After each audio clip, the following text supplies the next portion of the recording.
Tinatayang 30 milyong tao na may autism sa mundo ay bahagyang nakakapagsalita, kasama ang daan-daang milyong iba pang may kondisyong nakakaapekto sa pagsasalita.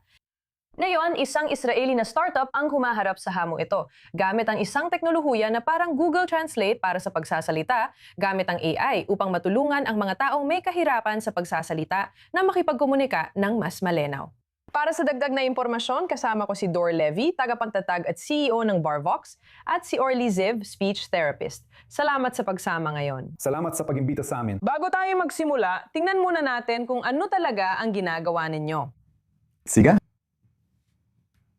May kalamnan ako at may banig mula sa silasuf. Ito na ang dandal na mahika. Gandang araw. Susunod. Susunod. Magandang araw.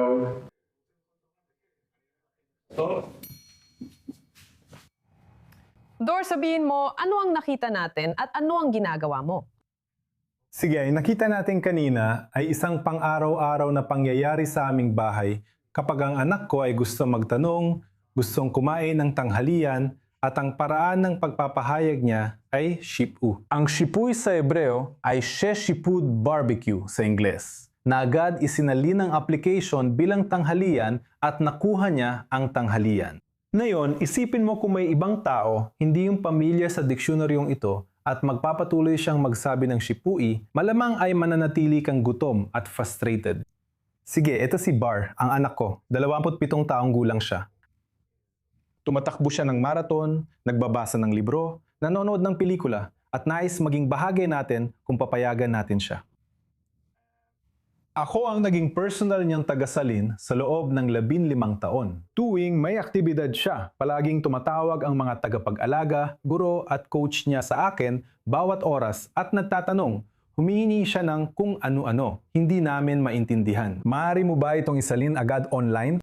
Dahil sa Barvox na app, hindi na sila tumatawag na yon. Kaya, sa pagkataintindi ko, isinasalin mo ang sinasabi ng anak mo.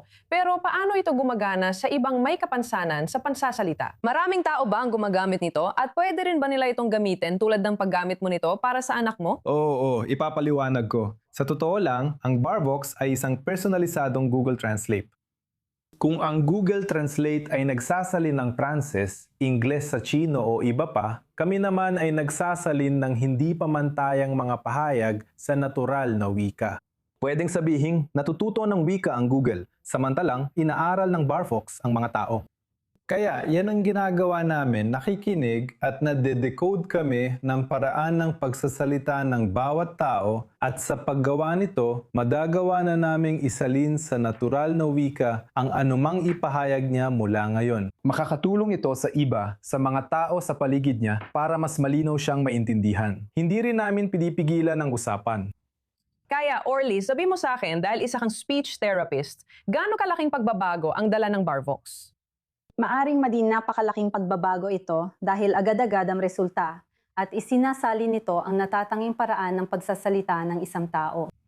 Maraming AAC o mga communication application at device. Pero medyo mabusisi gamitin ng mga ito dahil kailangan pang mag-scroll ng mga tao sa mga salita at simbolo para mahanap ang gusto nilang sabihin. At minsan, wala pa ito doon. O kaya naman, pwede silang mag-type, yung mga kayang mag-type ng mensahe, at pagkatapos ay magkakaroon ng pasalitang output. Pero kayang isalin agad ng Barvox ang sinasabi ng tao, pati na ang sarili nilang natatanging mga salita, kaagad-agad.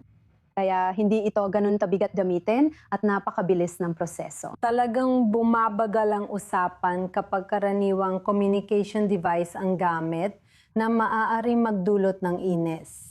At gamit ang Barvox, magiging mas natural ito. Tanong ko sa inyo, ano ang pinakamalaking tagumpay ninyo? Ano ang inaasahan ninyong makamit sa hinaharap? At ano ang pinaka-ipinagmamalaki ninyo? Sige, sa totoo lang, tagumpay o magiging proud kami kung magtagumpay kaming matulungan ang milyon-milyong tao, mga 350 milyong tao na may spectrum disorder o ALS o aphasia na may mga hamon sa pagsasalita. Upang makilahok sila sa kanilang buhay kasama natin, maging bahagi ng lipunan. Maaari silang magkaroon ng kalayaan, magkaroon ng pamilya, makapagtrabaho at magkaroon ng sariling karera. At ang tanging hadlang lang talaga sa kanila para magawa yon ay ang balakid sa komunikasyon. At inaalis ng Barvox ang balakid na ito. At para sa'yo, Orly?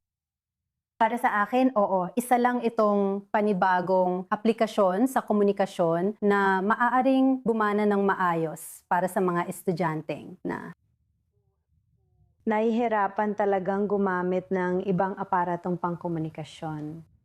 Nakakita na ako ng maraming iPad na nasira at itinapon sa buong silid dahil sobrang nakakainis at mahirap para sa mga tao na hanapin ang mga salitang gusto nilang iparating. At sa ganitong paraan, hindi na mangyayari iyon. Wala nang masisirang iPhone, kaya maganda ito. Napakagandang kwento rin tungkol sa anak mong si Bar. Hangad namin ang lahat ng mabuti para sa kanya.